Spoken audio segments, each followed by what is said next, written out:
Hello and welcome. I'm Shelby Magid, Deputy Director of the Atlantic Council's Eurasia Center.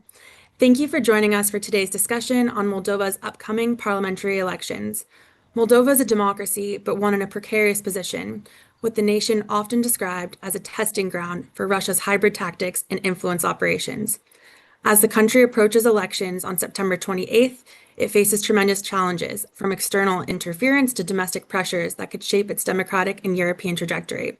So we've got an excellent panel here today to discuss what issues are at play and what stakes and possible implications we've got, as long with scenarios. So it's now my pleasure to introduce our panel. We'll do a moderated discussion with them and then turn to audience Q&A. You can submit your questions at askac.org.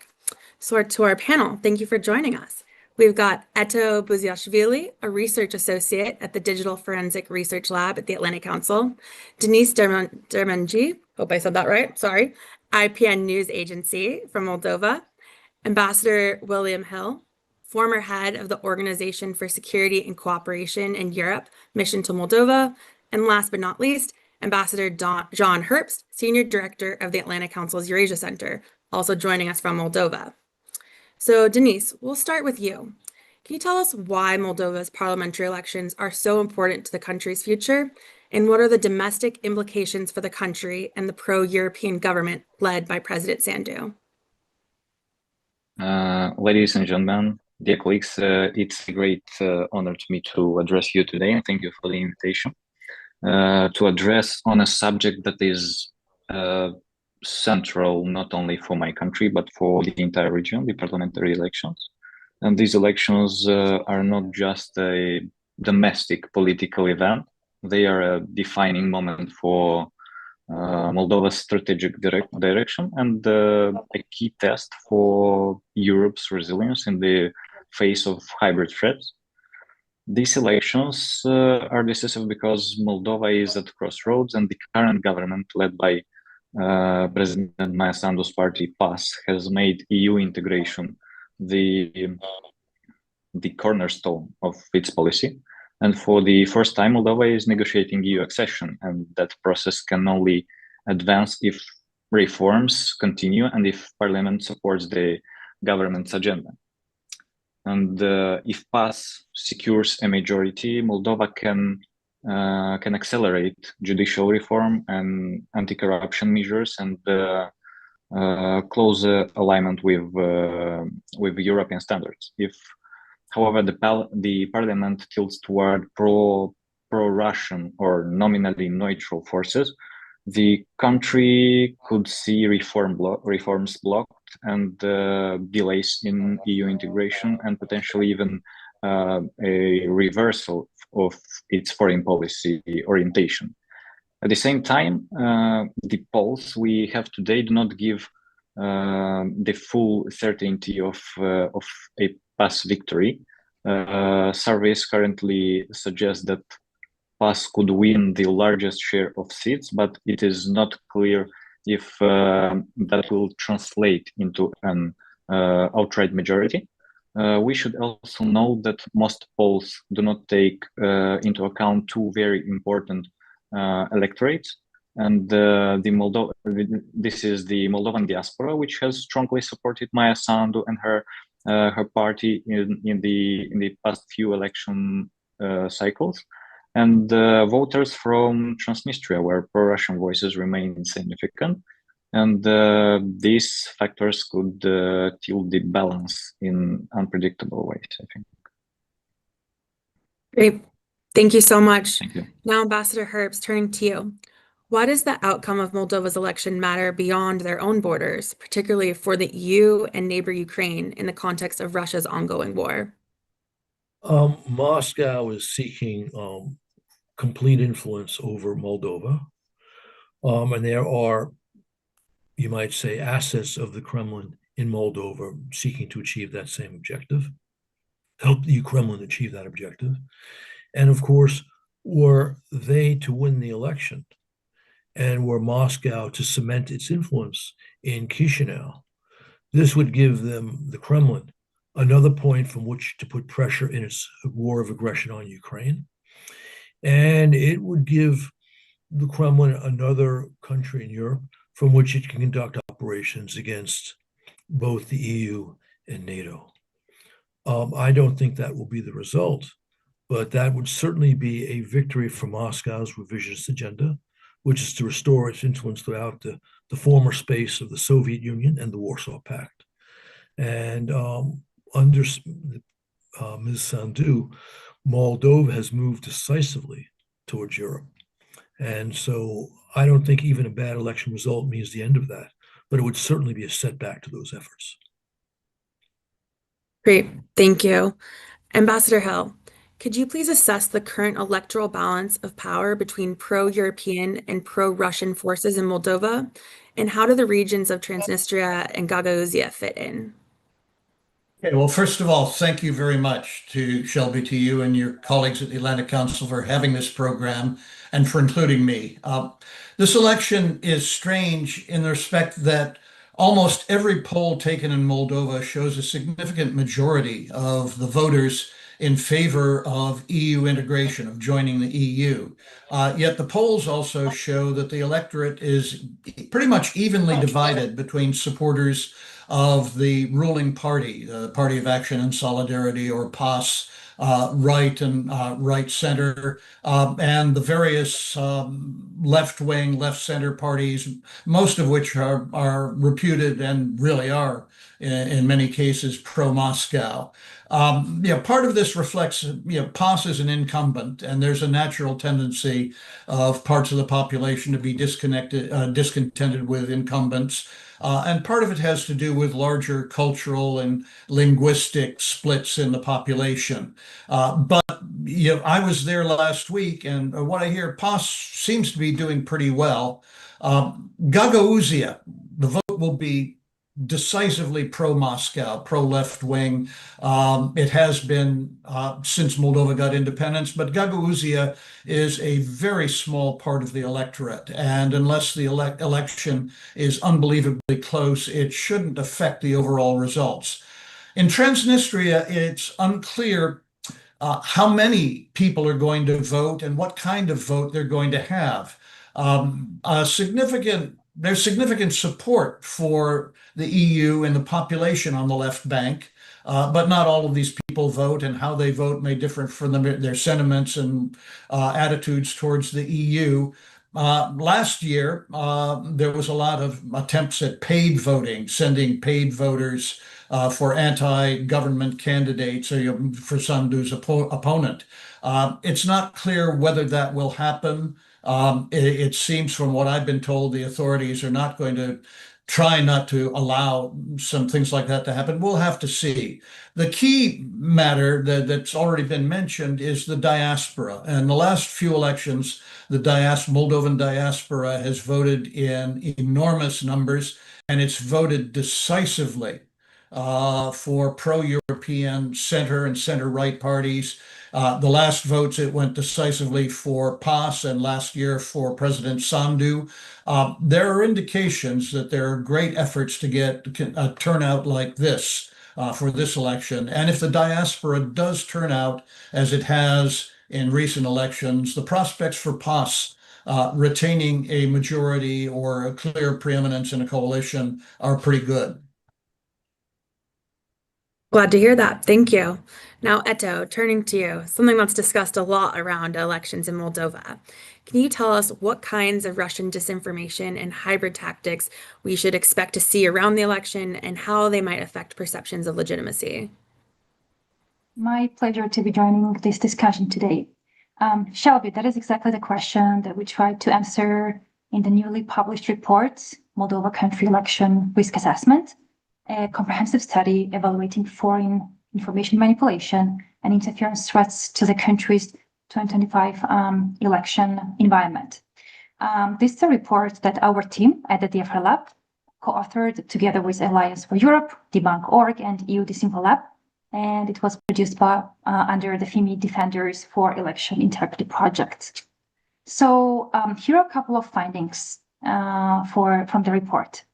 If we trace the pattern of Russian interference over the last 3 years, we see the clear escalation. In 2023, the tools were more of the online dimension and disruptive. There were plots of overthrowing the government, infiltration of the protests, and attempts to manufacture chaos in the streets. In 2024, this shifted into kind of hybridization, spoofed emails impersonating Moldovan ministries or EU institutions, fake media outlets designed to look legitimate, and a steady stream of Russian-linked transfers, fueling vote buying and mobilizing demonstrators on the streets. Now, in 2025, the playbook has escalated further. We're seeing anonymous threats and bribery attempts delivered directly to citizens by phone or text. Financial mobile applications promising thousands of euros to those who would sign up. Cryptocurrency streams obscuring the money trail, and AI-driven deepfakes targeting Moldova's leaders and institutions. So this layering of techniques is deliberate. It creates confusion, paralyzes the trust in official information, and primes parts of the public to believe that the electoral process is rigged even before the polling stations are open. The foreign actors underpinning these operations have become extremely sophisticated. When we're talking about foreign actors, the main foreign actor targeting Moldova is Russia. And Russia-linked information operations continue to target, of course, Moldova's information space. They are fabricating articles, producing this slick video propaganda, and laundering Russian narratives through cloned outlets in order to bypass the sanctions. And last but not least, the offline space is very important. In the offline space, the scale of Russian financing is extraordinary. Moldovan authorities estimate that up to 200 million euros, it's nearly 1% of the country's GDP, has been channeled into vote buying and even training protesters abroad. And the cumulative effect is to, of course, erode Moldovan citizens' sense of agency. And when bribes and information manipulations come together, ordinary voters start to feel that the outcome is predetermined. Eto, thank you for that comprehensive overview. And I know you've got a fantastic new report out now, and I believe that's on the Atlantic Council's DFRL page. We will drop a link on our social media as well. Denise, I want to give you a chance if there's anything you want to add to that, but I'd also love to hear your thoughts on how Moldova's economic realities, including inflation, energy costs, trade, etc., may shape voter behavior in the election. And are there any other key issues at play? Well, I think the economic hardship is the number one concern for Moldovan voters, and the inflation has because inflation has eroded purchasing power, and energy prices remain volatile because of the energy crisis, which was in January 2025, and many families rely on remittances from abroad in Moldova, and the government has managed somehow to stabilize energy supply thanks to the EU support. That ordinary citizens, they still feel the pressure on their household budgets, and the opposition parties exploit this frustration, blaming rising tariffs and economic difficulties on the pro-European government and on closer ties with the EU. Meanwhile, PAS tries to argue that European integration is precisely the way to improve long-term prosperity and to reduce dependence on Russia. Beyond the economy, issues of corruption, rule of law, and of security play a major role. Many citizens are tired of political polarization and simply want stability. But in Moldova, stability means stability itself depends on the country's geopolitical orientation, and voters are acutely aware of that. Great. Thank you. Ambassador Herbst, you are joining us from Chisinau, fresh in from Kyiv. And in recent weeks, we've seen a steady stream of these Western delegations and high-level visits to Moldova. What do these engagements signal, and what impact are they expected or hope to have on Moldova's political trajectory? They underscore the point I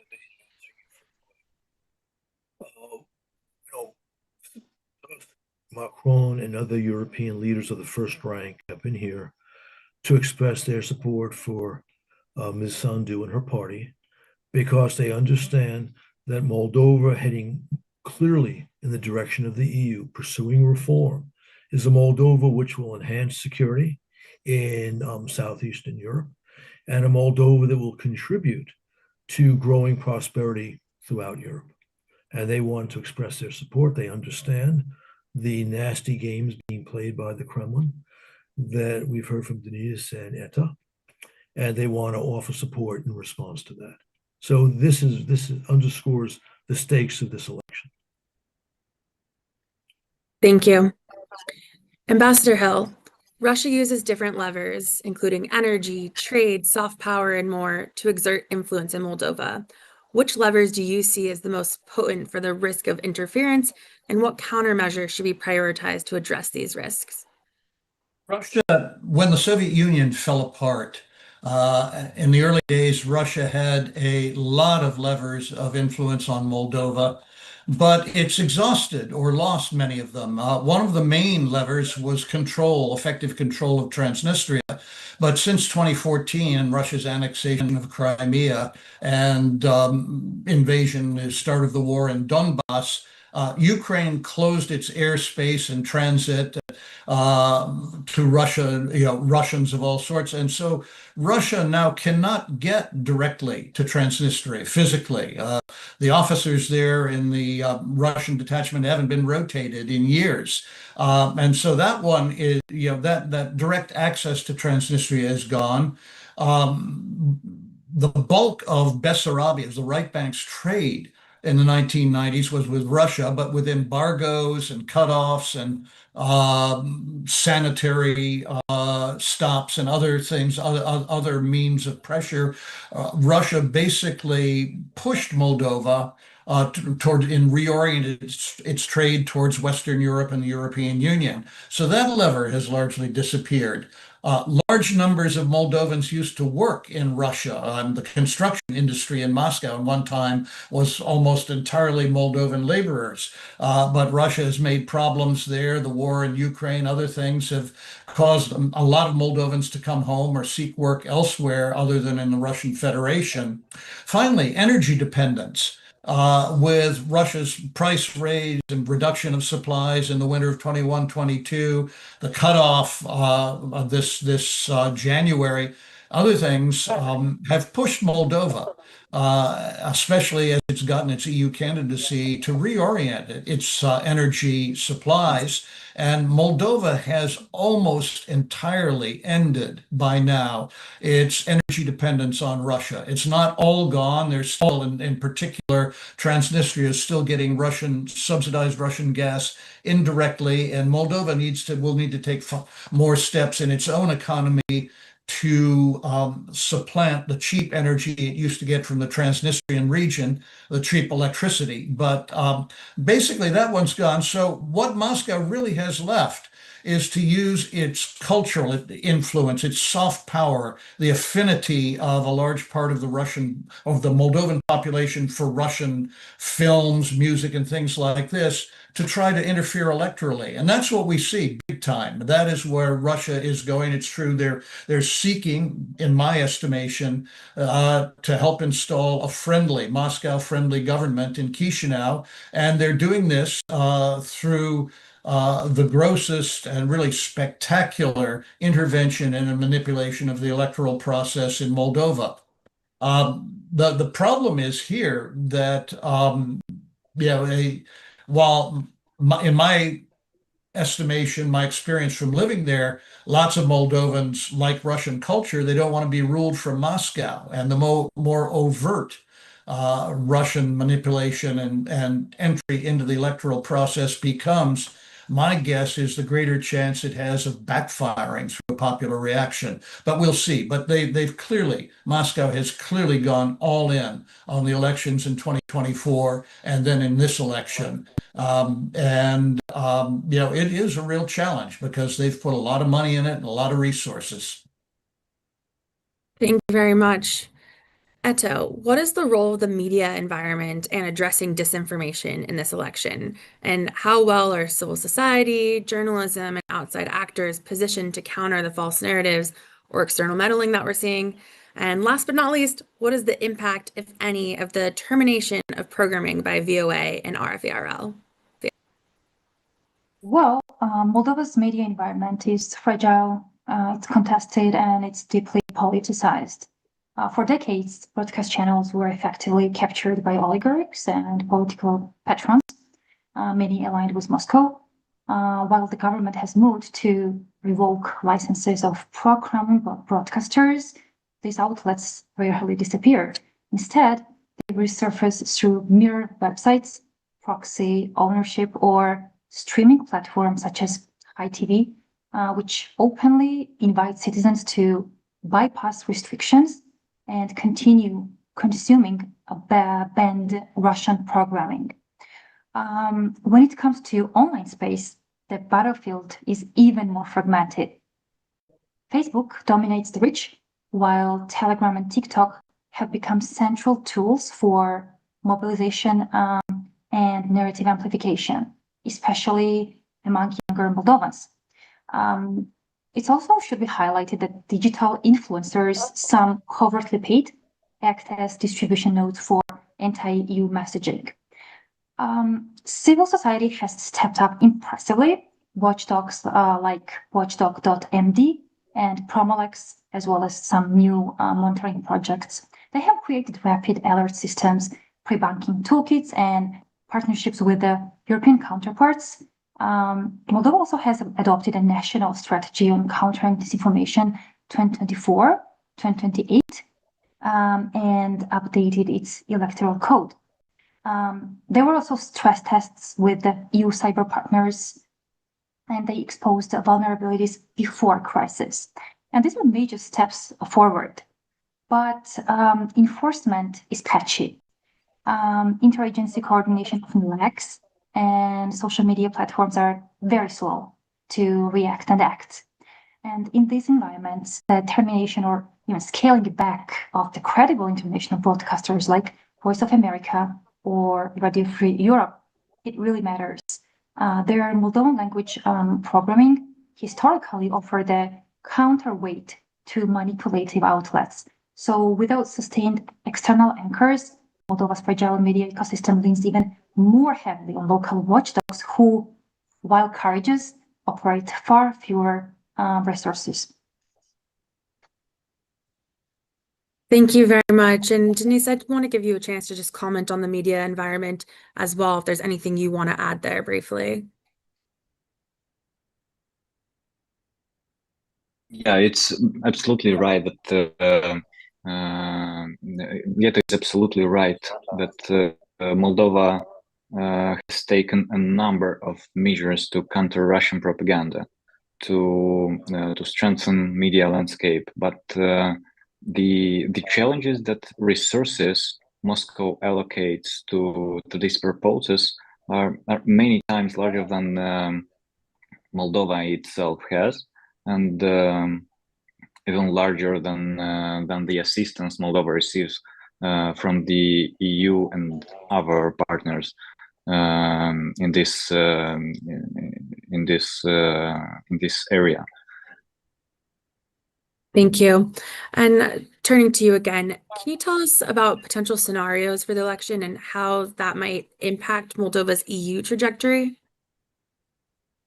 For me, there are three main scenarios. The first is that PAS retains a majority, and that would allow the government to continue reforms and move decisively toward EU accession.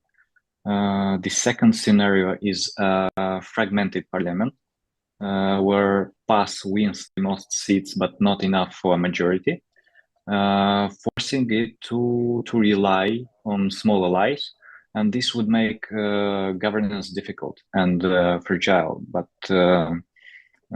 still broadly pro-European. The third scenario is the most dangerous coalition of pro-Russian forces, of pro-Russian parties, like Patriotic Bloc, with Igor Dodon, with Mr. Voronin, with Irina Vlach, that could parties that could block reforms, that could weaken institutions and undermine EU integration. And yes, as I mentioned earlier, the numbers are far from settled because polls point to pass leading, but it is not guaranteed. They will secure the 51 seats needed for a clear majority. The diaspora vote could strengthen them, while the turnout from Transnistria might boost pro-Russian parties. In other words, the exact distribution of seats remains uncertain, and these external electorates abroad and across the Dniester could prove decisive.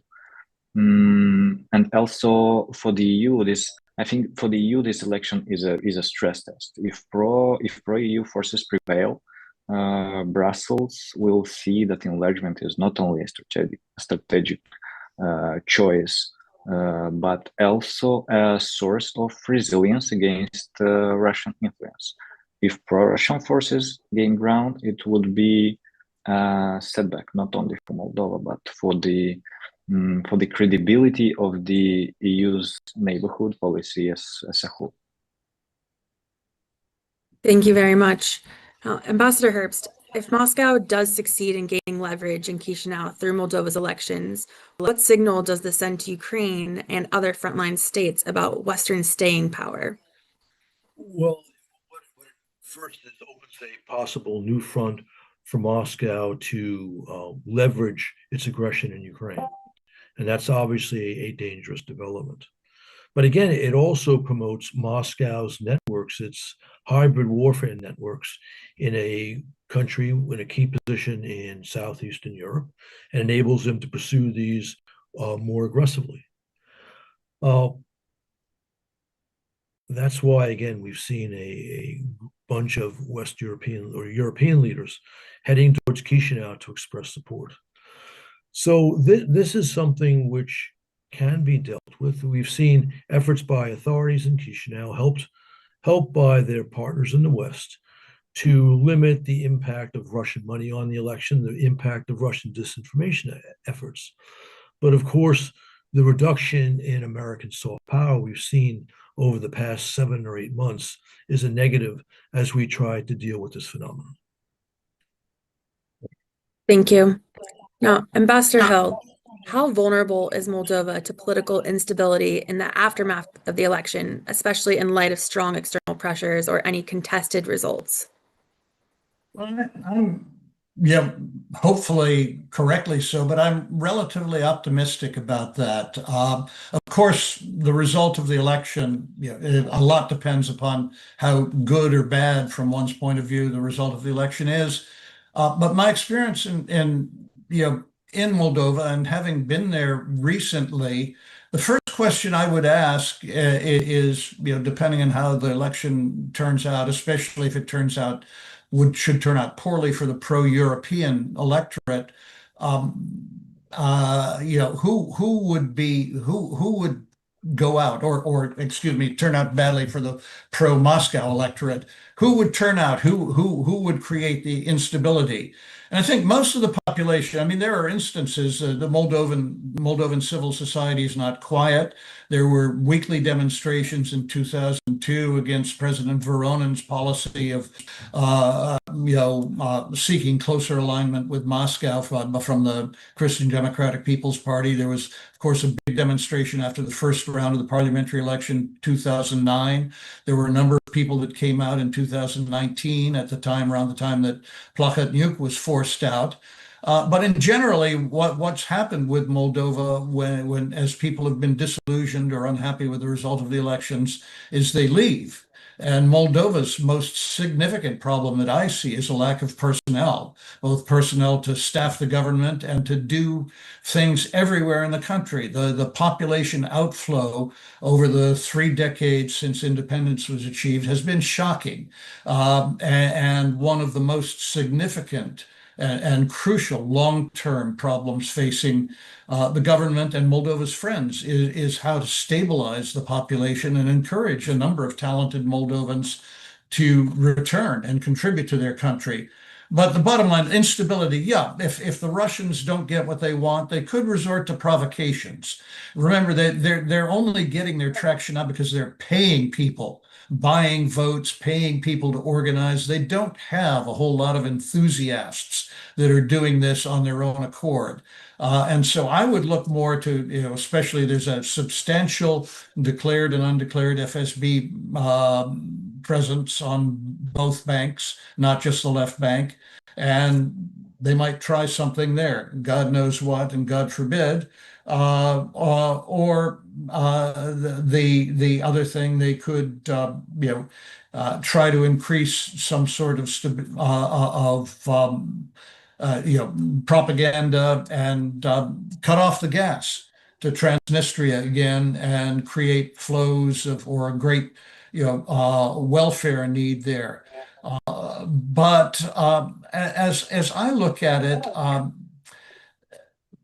even a number of the parties that are now seem to be pro-Moscow still are interested in Moldova moving towards the European Union. They have commercial interests, and they may take Moscow's money, but I wonder how dedicated they are in the long term to Moscow. I mean, one of the things this election is going to do is to show more clearly where people really stand. And I remain more optimistic, knowing the basic desires of what I perceive to be a larger part of the Moldovan population. I hope I'm right, but that's the judgment my experience leads me to. Thank you so much. That's very interesting and some good questions there as well. Now, Eto, I know you mentioned this and touched on this briefly earlier, but just to be clear, what will you be watching closely on election day and right after to assess how fair and credible the results are? What I'll be watching on the election day is basically continuing to watch the same trends that I've been following during many months. But only then on the election day, they may become even more visible, concentrated, or disruptive. So here are 3 things I'm going to follow, especially closely on the election day, together with my colleague Victoria Olari, who is an excellent Moldovan researcher doing great work on Moldova. So the first front is cyber. In previous elections, Russian aligned groups launched DDoS attacks to crash turnout dashboards and results websites, planting the suspicion that the system had been compromised. Whether systems remain stable and whether authorities communicate promptly about any incidents will be crucial indicator. The second front is manipulation on the ground, and I mean physical space. Paid protest mobilization has become industrialized, with the oligarch Shore's network offering protesters 3,000 euros. It's up to 4 times the average Moldovan wage. And they are suggesting this money to fill so-called tent cities that project a fake crisis and sap institutional capacity. Alongside that, the machinery of vote buying is just evolving. The Moldovan government reports on cryptocurrency flows are particularly alarming because crypto is notoriously hard to trace and investigate. And these tools combined with digital apps coordinating micro payments and using sanctioned Russian banks make bribery scalable while keeping accountability out of reach. And last but not least, we should anticipate some last-minute leaks, forged protocols, and maybe AI-generated videos claiming to expose fraud or circulating, within hours of polls closing. The key test here will be whether Central Election Commission of Moldova and independent observers and watchdogs, how they respond with verified information, and if they respond quickly enough to immunize the public against disinformation. The integrity of the elections depends not only on the ballots, but also on whether Moldovans believe the results reflect their choice. Thank you very much. Denise, one last question for you, and then I understand there's a lot going on in Moldova, so you'll have to leave us a bit early. And thank you again for all your time. So, final question for you. From your view on the ground, how much awareness do voters have of Russian influence operations, and how does that shape trust in the media, the government, and the elections overall? Well, awareness is growing, but uneven in urban areas, particularly among younger voters, and the diaspora people clearly recognize Russian disinformation and are skeptical of propaganda spread through social media. However, in rural communities where the Orthodox Church and the Russian language television was dominated, Moscow narratives they still resonate. And what we see is not much blind trust in Russia, but a deep mistrust toward all political elites. And many voters believe that everyone is corrupt, that everyone lies, which is this is exactly what disinformation campaign seeks to achieve, to create cynicism, to create confusion and disengagement, and the government and independent media are working hard to counter these narratives, but resources are limited. This is why international support for media literacy in Moldova and for fact checking is so crucial, because to achieve its goals in Chisinau, Moscow uses a whole arsenal of tools. We see disinformation campaigns spreading across Telegram, TikTok, and Facebook with fake investigations, manipulated videos, and even deepfakes aimed at discrediting leaders. Illegal financing plays a central role, with cash smuggled across borders, Russian bank cards, and cryptocurrencies funding opposition parties and so-called European parties, alternative European parties, and protests. The Orthodox Church is also exploited with priests brought to Russia on pilgrimage tours and then used as influencers in their communities. Crises such as energy shortages in Transnistria or rising tariffs across the country are deliberately magnified to damage the government's credibility, I think. And at this point, I would like to say to thank you very much to you, Shelby, to my colleagues, and to all of you in the audience for this discussion. Unfortunately, I need to step away at this point, but I look forward to continuing this conversation in the future. Thank you so much for all of your work, first and foremost, and for joining us today. There will be a lot to watch with the elections forthcoming, so everyone pay attention to the great work that he and our colleagues are doing. Now, don't leave us, because our other panelists will stay, but farewell to Denise. Now, Ambassador Herbst, I will turn it over to you. Can you please tell us, what should Washington and Brussels do immediately after the election, no matter the outcome, to reinforce Moldova's sovereignty and democratic trajectory against Kremlin pressure? Well, this starts with a clear and comprehensive look at the election. I mean, if the election turns out to be free and fair, and Sandu's party faces defeat, well, then this is a legitimate result of the democratic process. And we should recognize the winner as the winner and expressed a willingness to work with that winner on the right, you might say, the right policies. And of course, if Sandu and her party win the election, we should double down on the cooperation that we've established over the previous years. So that's clearly the most important thing. If there's in some fashion a contest, if of course if the opposition parties win an unfair election, then we should consider steps taking against that, obviously starting with not recognizing the results and look at perhaps appropriate sanctions.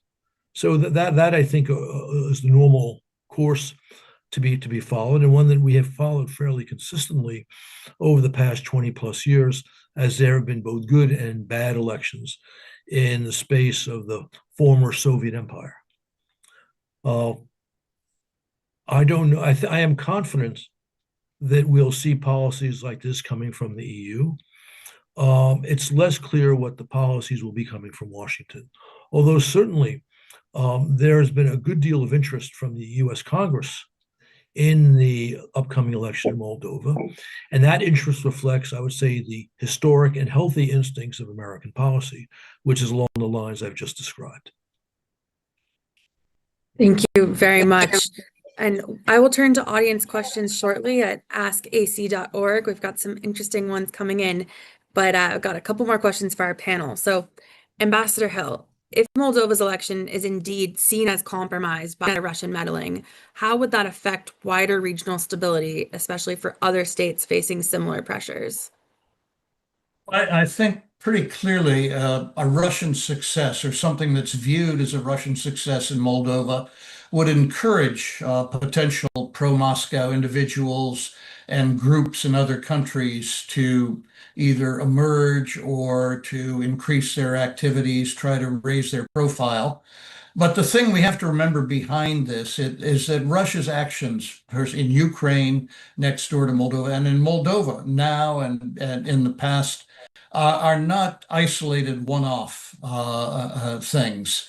They're part of an overall Russian campaign that is going on now against the entire US-led post-Cold War order in Europe. I mean, if you read Putin, not only in Europe, but in the world. The second thing is that I found living there for an extended period in Moldova and living and working in Ukraine. This part of the world, Ukraine, Moldova, Belarus, are areas that Russian governments, since the collapse of the Soviet Union, whether more democratic or less democratic, have considered very important to Russia. And I don't see this kind of Russian efforts as stopping quickly, irrespective of what happens, either success or failure. This is something that we're going to be dealing with in one form or another for a considerable time. And so the European Union, European states, and the US have to be ready and have to be prepared, to think out how they're going to respond and how they're going to try to protect not only their interests but the tradition and really admirable tradition of pretty free, pretty fair elections in Moldova, consistently respecting the results, irrespective of whether they went left or right. So I'm hopeful, but also watchful and wary and mindful that this is going to be a long-term effort. Thank you very much, sir. And Eto, I've got another question for you, but I just want to give you the opportunity to add if there's any connection here with Georgia, since we are talking about other countries in the region. Well, we saw what happened in Georgia with elections which were not recognized as fair. That democracy, unfortunately, is sliding back in a speed of light. And unfortunately, the authoritarianism is just consolidating. The state is basically captured and there are no checks and balances left. The last remaining bridges are civil society and media, which are under extremely and increasingly big assaults. but people are still protesting. But I would say that Georgia is a good example for Moldova. I mean, if the pro-Russian forces will win in Moldova, we will see the exactly similar law, which was modeled on Russian law, for example, Russian foreign agent law, which targets specifically civil society and media. And we will see the exact same steps taken as in Georgia. So I think that it's a very good example on what might happen in Georgia if that pro-Russian in Moldova, if pro-Russian forces win. Thank you so much. I think that's important for our audience to keep in mind. Now, last question to you before I turn to the audience. So back to Moldova. Looking beyond the election, what long-term investments should Moldova and partners take to better protect the information space against Russia? Well, the good news is that Moldova has already begun to build the resilience shield, a national counter-disinformation strategy, modernized electoral code, and strengthened cyber cooperation with European partners. But this alone does not build the house, unfortunately. Moldovan structures need real resources. They need cross-agency planning, and above all, they need independence and protection.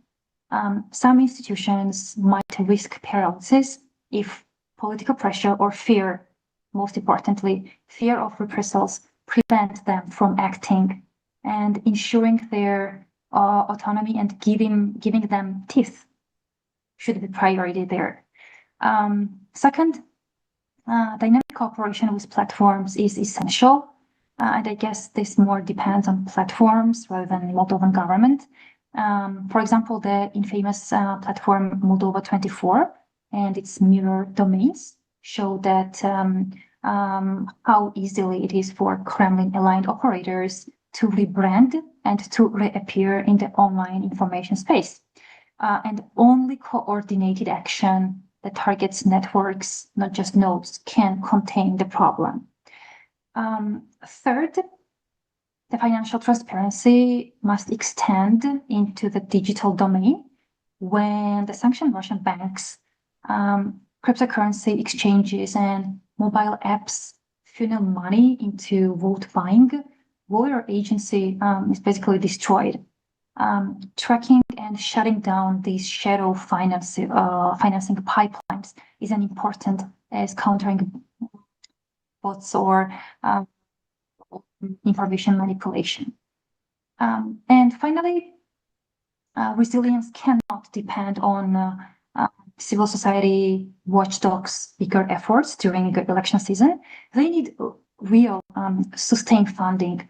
They need legal protection and integration in the international network. Media and digital literacy should be treated as part of Moldova's national security strategy, embedding them into schools and communities. And the outreach to diaspora, which Russia explicitly seeks to discourage from voting, must be ongoing, not episodic. Thank you so much, Etta. All right, turning to our audience now, start with a question for you, Ambassador Hill. This is from Troy. Why is it in American interest that Moldova have free and fair elections, and what could make the Trump administration pay attention to this? Well, I think Moldova's in a key geographical position next to Ukraine, next to American allies, Romania and Bulgaria, the Western Black Sea. There's, as we found at the beginning of the big war in 2022, there's a tremendous grain trade, international food coming out of Ukraine and Russia too, and the world depends upon this. Prices in America depend upon this, among other things. But America has, both economic and then political and security issues. The general principle that people in a country ought to be able to decide on their own fate themselves rather than at the dictate of outside powers. That a zone of relative peace and stability should be preserved on the western half of the Black Sea. As we try and hope that the war in Ukraine can be ended. And then finally, these economic reasons in short. I think there are a number of reasons. It's there are others, but those I think are the main ones. Thank you very much. All right, Ambassador Herbst, question for you from Mark. How has Russia's war on Ukraine affected its ability to influence Moldova, and has it become more or less aggressive in these efforts as the war has continued?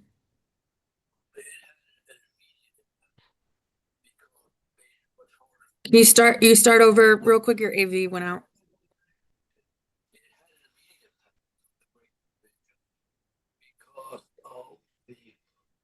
Russia, I should say the war on Ukraine, going back to 2014, because the Russian lost the ability to move their troops, their forces into Moldova.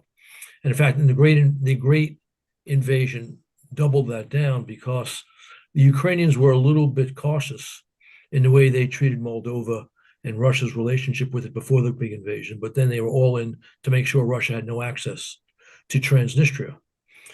And we saw this as Russia tried to send forces in or threatened to send forces in and were rebuffed. So that's a very important fact, which is why if Russian dominated parties come to power in Chisinau, this would create a new danger to Ukraine. But it's also true that Moscow, having failed to conquer Ukraine quickly, is exhausting itself with its war in Ukraine. That's one of the reasons why Moscow's influence in the South Caucasus is rapidly disappearing. And its ability to influence Moldova is diminishing because of this. But it still has enough resources, financial resources, that is, to flood the Moldovan zone, as Etta and Denise have already pointed out. And so they are continuing to play that card. Great, thank you. All right, Eto, question for you from Will. What parallels or warnings does Russian interference in Moldovan elections hold for the US and trust in elections across the world? Well, I think Moldovan example is a good lessons learned not only for the US but for the other democracies as well. First of all, how the social media can be exploited, and we're talking about various social media which are popular in the different countries, right? The foreign actors are trying to exploit as many spaces as possible. And it's not only about narratives and planting narratives, but running the networks and extremely and increasingly sophisticated networks, which are mirroring websites, which are producing fake articles, which are using AI tools to produce fake articles and to produce fake video and imagery. All this content and the aggregators, they are targeting the voters and they are trying to undermine the trust in elections. And the second very important thing is illicit money flows, which is, of course, very hard to do the follow money investigations. And when it comes to this space, unfortunately, open source researchers and watchdogs cannot do much, right? So it's about the government agencies who should be doing these kinds of investigations. And last but not least, cyberspace is very important.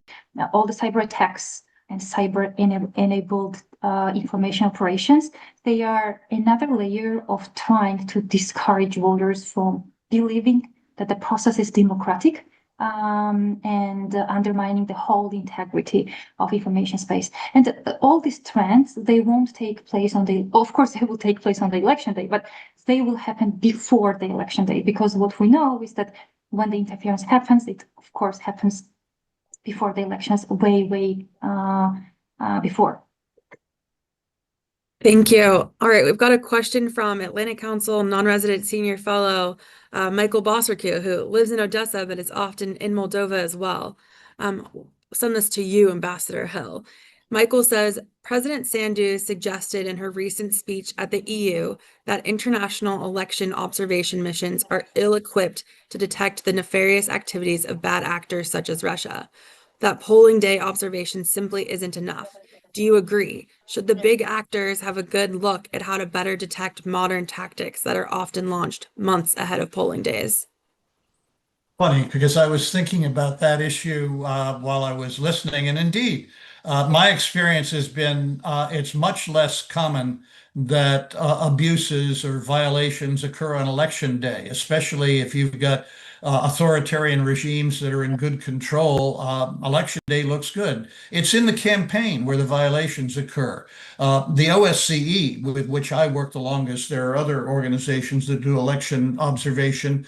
It would send in long-term observers and teams to watch the campaign because that's where the preparation is where the bad stuff happens. And that is what you really have to watch. And you have to be on the lookout during the whole run-up because that's where the results are actually prepared, and voting day just reflects what has been prepared before.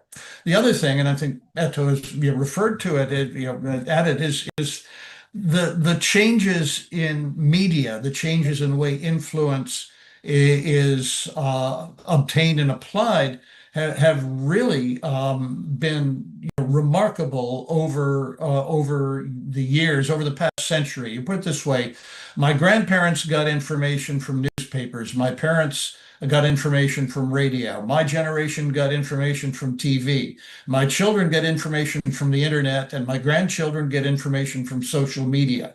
And, increasingly, if you're from the TV or the newspaper or the radio generation trying to understand how social media is affecting things and skewing things, you're lost. And the recent presidential election in Romania is a really great example of this.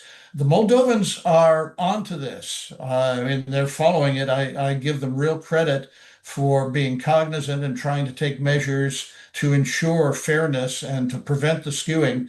But it is a monumental task. The world is changing. One has to change in order to answer the new challenges.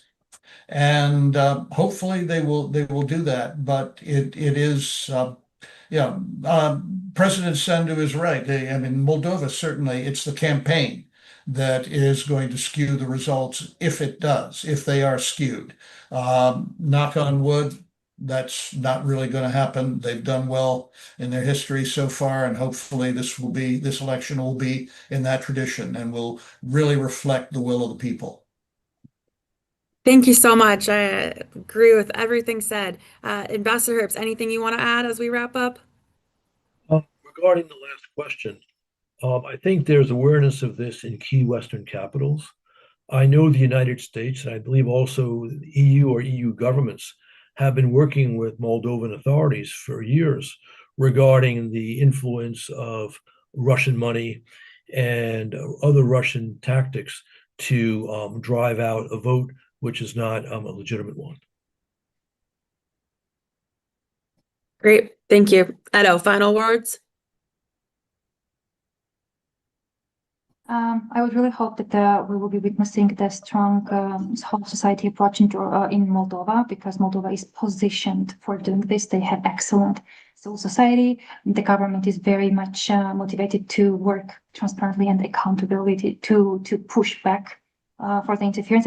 And there is partnership. So there are the major tools.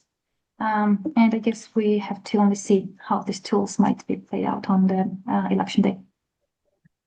Absolutely. We will certainly be watching to see. So thank you so much to our panel, including Denise, who had to leave, but to our panelists that stayed the whole time, and to our audience. The elections are upcoming and we will continue our analysis. So keep an eye on the Atlantic Council programming, and thank you to you all. Thank you. Thank you.